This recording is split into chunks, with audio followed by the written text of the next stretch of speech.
ఓం నమః శివాయ. ఈ వీడియోలో జలంధరుడు యుద్ధం కోసం కైలాసానికి వెళ్ళటం, జలంధరుడు నా చేతిలోని సంహరించబడతాడు అనే శివుడు అనడం అనే ఘట్టం గురించి తెలుసుకుందాం.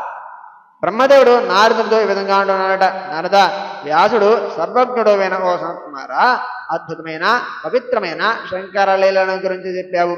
ఆ వీర పురుషుని చేత విడిచిపెట్టబడిన రాహు ఏం చేశాడో చెప్పు అని అడిగాడు.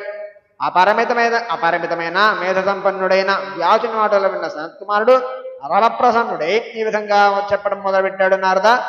నారద, ఆ పురుషుని చేత రాహు విడిచిపెట్టబడిన ప్రదేశమే ఉర్వరము అని ప్రసిద్ధి చెందింది. తర్వాత హమ్మయ్య, చచ్చి బ్రతికాను అనుకుంటూ రాహువు సంతోషించి కొత్త జన్మను ఎత్తి అని ఆనందిస్తూ గర్భరహితుడై జలంధరుడి సభకు తిరిగి వచ్చి అతడితో జరిగినదంతా వివరంగా చెప్పాడు. అంతా విన్న జలంధరుడు కోపంతో ఊగిపోతున్న శరీరంతో, కోపంతో ఎర్రబడ్డ కన్నులతో యుద్ధానికి సంసిద్ధులై ఉండండి అంటూ సమస్త దైత్యులను అనగా రాక్షసులను ఆజ్ఞాపించాడు. కాలనేమిని పిలిచి శుంభని, శుంభులు మొదలైన వారందరినీ తీసుకుని యుద్ధానికి సిద్ధంగా ఉండమన్నాడు. వీరంకులంలో పుట్టిన, కుంభంశంలో పుట్టిన దౌహృదుడని 1,000 మంది సైన్యాన్ని తీసుకుని రమ్మని చెప్పమన్నాడు. కాలకేయులను, మౌర్య, ధూమ్ర వంశం వాళ్లను యుద్ధానికి తయారుగా ఉండమని ఆదేశించాడు. ఆ తరువాత సాగరపుత్రుడైన ప్రతాపవంతుడైన జలంధరుడు 1,000 మంది సైన్యాన్ని వెంట పెట్టుకొని రాహువు, శుక్రులను ముందు ఉంచుకొని శివుడి మీద యుద్ధానికి బయలుదేరుతున్నాడు. ఇంతలో అతడి ప్రయాణ సన్నాహ వేగానికి అతని తలపై ఉన్న కిరీటం కాస్త నేల మీద పడిపోయినది. ఇంకా అనేక అపశకునాలు కనబడుతున్నాయి. ఆకాశమంతా మేఘాలతో నిండిపోయింది. మృత్యువును సూచించే అనేకమైన దుశ్శకునాలు ఎదురవుతున్నాయి. అయినా జలంధరుడు ఆ దుశ్శకునాలను ఏమాత్రం పట్టించుకోకుండా, లెక్క చేయకుండా ప్రయాణమైపోతున్నాడు. వీళ్ల ప్రయాణం చూసి ఈ దుర్మార్గుడు మళ్ళీ యుద్ధ సన్నద్ధుడవుతున్నాడంటే అనుకొని భయపడిపోయి దేవతలందరూ బెదిరిపోతున్న మనస్సుతో కైలాసానికి వెళ్ళి శివుడిని చూసి శిరస్సు వంచి నమస్కరించి, ఓ దేవదేవ, మహాదేవ, కరుణాకర, శంకర, నీకు శరణాగతులమైన మమ్మల్ని రక్షించు. అత్యుగ్రుడైన జలంధరుని వలన మేము అనేక ఉపద్రవాలను పొందాము. చివరికి స్థానభ్రంశమై భూసంచారం చేయాల్సిన గతి పట్టినది. ఓ ప్రభు, మమ్మల్ని మీరు ఏ విధంగా రక్షిస్తారో తెలియదు, కానీ మమ్మల్ని రక్షించడం కోసం జలంధరుడు చంపి తీరవలసినది. మేము అతడి బాధలు పడలేకపోతున్నాం. పూర్వం ఒకప్పుడు దేవతను రక్షించడం కోసం విష్ణువును నియమించావు కదా, అదేవిధంగా ఇప్పుడు కూడా పంపించాము. కానీ అతడు మాకు సహాయం చేయడానికి వచ్చి అసమర్థుడే లక్ష్మితో కలిసి ఆ దుష్టుని ఇంట్లోనే నివసిస్తున్నాడు. మేమంతా ఆ దుష్టుని ఆజ్ఞకు బద్ధులమై అతని దగ్గరే ఉన్నాము. అందుకని మీ ఎందుగల అలక్ష్య భావంతో జలంధరుడు మీతోనే యుద్ధాన్ని చేయడానికి వస్తున్నాడు. కనుక ఈ రణమనందు ఆ జలంధరుని సంహరించి మమ్మల్ని రక్షించు అంటూ ఇంద్రాది దేవతలు శంకరుని ప్రార్థించాడు. శంకరుడు దేవతల ప్రార్థన విని చిన్నగా నవ్వుతూ విష్ణువుని పిలిచాడు. విష్ణువు వచ్చాడన్నమాట. విష్ణువుతో ఇలా అంటున్నాడు శివుడు: ఓ విష్ణు, జలంధరుడి బాధలు తట్టుకోలేక శరణాగతులు వచ్చిన దేవతలను చూశావా? దేవతలను విడించే ఆ జలంధరుని ఎందుకు ఇంకా సంహరించలేదు? వైకుంఠాన్ని వదిలిపెట్టి నువ్వు ఎందుకు అక్కడ ఉంటున్నావు? నేను నిన్ను సాధువును రక్షించమని కదా వియోగించాను. కులులను సంహరించడంలో సర్వసమర్థుడు ఉండి కూడా ఇప్పుడు ఎందుకు అసమర్థుడవయ్యావు? కారణం ఏమిటి అని ప్రశ్నించాడు శివుడు. గరుడధ్వజుడు శివుడి మాటలు విని, అనగా విష్ణుమూర్తి శివుడి మాటలు విని శిరస్సు వంచి వినితాత్ముడై నమస్కరించి ఇలా అంటున్నాడు: శంకర, జలంధరుడు మీ అంశతో పుట్టిన కారణం చేతను, లక్ష్మికి సోదరుడైన కారణం చేతంగాను యుద్ధంలో అతనిని చంపకుండా వదిలివేశాను. కనుక ఆ దానుని, ఆ రాక్షసుడైన నువ్వే సంహరించు. ఆ జలంధరుడు మహావీరుడు, మహాబలవంతుడు కూడా, పైగా దేవతలకు అజయుడయ్యాడు. అతడిని ఎవరూ జయించలేరు. నేను నిజమే చెబుతున్నాను, నన్ను నమ్ము. నేను దేవతలందరితో కలిసి చాలా కాలమే యుద్ధం చేశాను, కానీ అతడిని జయించే ఉపాయం నాకు తోచలేదు. అతని పరాక్రమం ముందు నా పరాక్రమం ఏమాత్రం సరిపోలేదు. ఎందుకంటే అతడు నీ అంశ కదా. నేను అతని పరాక్రమానికి సంతోషించి ఏదైనా వరం కోరుకోని అన్నాను. నా మాటలు విన్న జలంధరుడు దేవతలతోనూ నా సోదరితోనూ కలిసి నా ఇంట్లోనే ఉండమని కోరుకున్నాడు. అనగా నా భార్యతో కలిసి తన ఇంట్లో ఉండమని కోరుకున్నాడు. మీరు నా అధీనంలో ఉండాలి అని కూడా కోరాడు అని చెప్పాడు విష్ణుమూర్తి.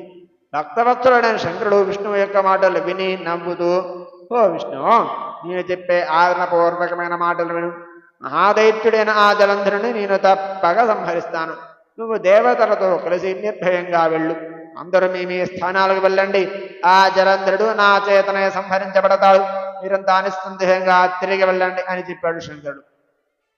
శంకరుడి మాటలతో విష్ణువుకి సందేహాలన్నీ తొలగిపోయాయి. దేవతలతో కలిసి తన నివాసానికి వెళ్ళిపోయాడు. ఇంతలో ఆ దైత్యాధిపతి జలంధరుడు అనగా ఆ రాక్షసుడు జలంధరుడు తన సైన్యంతో కైలాసమంతా ముట్టడించాడు. కాలసదృశుడై సింహనాదం చేస్తూ ఉన్నాడు. దుష్ట సంహారకుడైన మహాలీలాకరుడైన శంకరుడు జలంధరుని సింహనాదమును సైన్యం యొక్క గోల విని మిక్కిలి కోపించి మిక్కిలి ఆశ్చర్యపోతూ యుద్ధ సన్నద్ధుడవుతున్నాడు. శివాజ్ఞ ప్రకారంగా నంది మొదలైన వాళ్ళంతా యుద్ధానికి సంసిద్ధులయ్యారు.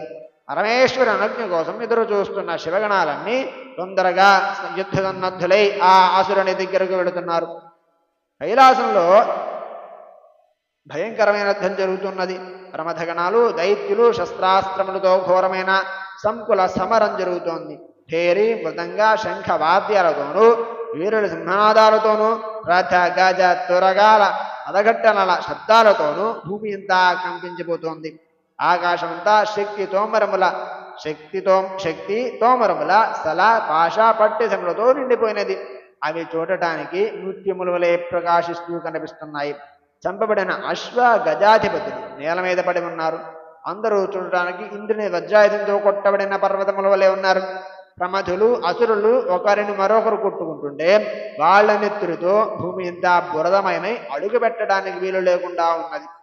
ప్రమథులు దానవులను సంహరిస్తుంటే అనగా దేవతలు అంటే గణాలు రాక్షసులు సంహరిస్తుంటే శుక్రుడు తన అమృత సంజీవిని మంత్రంతో వాళ్ళను మళ్ళీ జీవించేటట్టు చేస్తున్నాడు.